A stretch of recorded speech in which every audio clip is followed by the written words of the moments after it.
Saudara-saudariku yang terkasih, pada hari ini kita bersama gereja merayakan hari kenaikan Tuhan kita Yesus Kristus ke surga.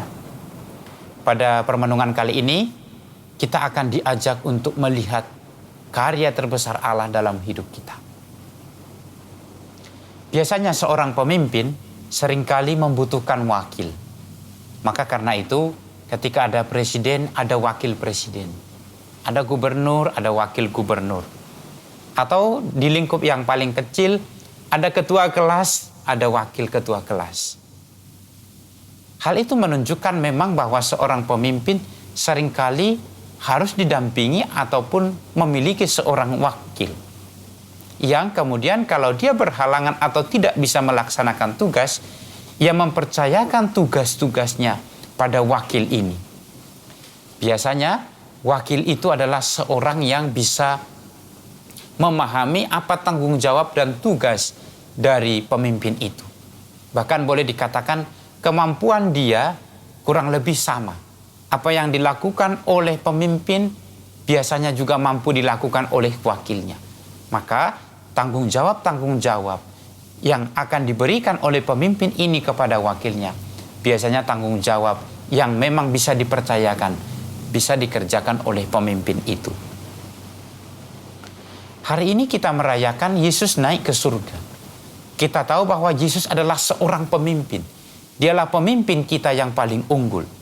Tapi sekalipun dia pemimpin kita yang paling unggul, ketika dia pergi meninggalkan dunia ini dan pergi ke surga, dia mewariskan tugas dan tanggung jawabnya. Tanggung jawab itu kepada para wakilnya. Maka ketika dia hendak berangkat pergi ke surga, dia mengatakan kepada para muridnya demikian. Pergilah ke seluruh dunia, beritakanlah Injil kepada segala makhluk. Siapa yang percaya dan dibaptis akan diselamatkan. Tetapi siapa yang tidak percaya akan dihukum. Inilah tugas dan tanggung jawab yang diberikan oleh Yesus sebagai pemimpin kepada kita para muridnya. Kita sebagai wakilnya sekarang ini ada di dunia, diberi tanggung jawab untuk mewartakan Injil kepada segala makhluk. Maka saudara-saudariku yang terkasih dalam Tuhan, kita patut bertanya, apakah kita sudah menjadi wakil yang baik dari Kristus ketika kita hidup di dunia? Kita tidak mungkin tentu bisa mewartakan Kristus yang Maha Rahim ketika kita juga tidak belajar mengampuni orang-orang ada yang di sekitar kita.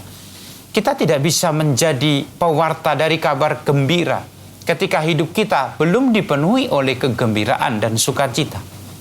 Bahkan kita tidak bisa mewartakan Allah yang penuh kasih kalau kita sendiri masih dipenuhi oleh kebencian, dendam, dan iri hati. Orang tua tidak mungkin mengajarkan anaknya tentang kebaikan kalau mereka sendiri sebagai orang tua belum menunjukkan mereka memiliki kebaikan itu. Maka saudara-saudariku yang terkasih dalam Tuhan, ketika Yesus kemudian memberikan tanggung jawab besar ini kepada kita, beritakanlah Injil kepada segala makhluk. Dia memberikan kepercayaan itu kepada kita sebagai wakilnya. Dalam hal ini, Yesus memandang kita sebagai orang-orang yang memang layak untuk dipercaya. Maka Kisah Para Rasul menuliskan demikian.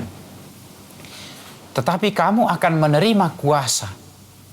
Kalau Roh turun ke atas kamu, kamu akan menjadi saksiku di Yerusalem, di seluruh Yudea dan Samaria, bahkan sampai ke ujung dunia.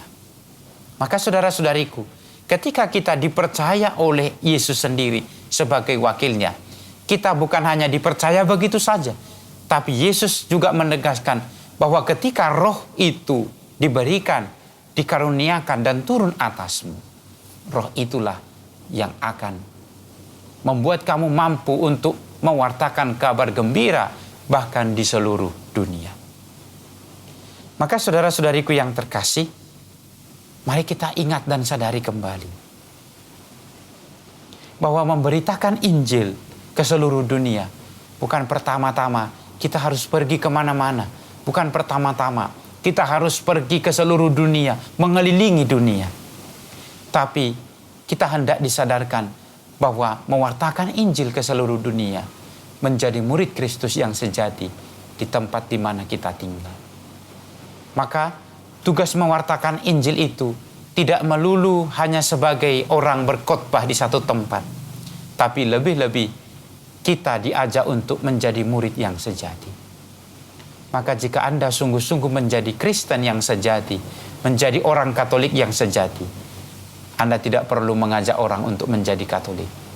Dengan melihat hidup kita, dengan melihat hidup Anda, orang akan terpanggil untuk menjadi beriman pada Yesus. Tuhan memberkati.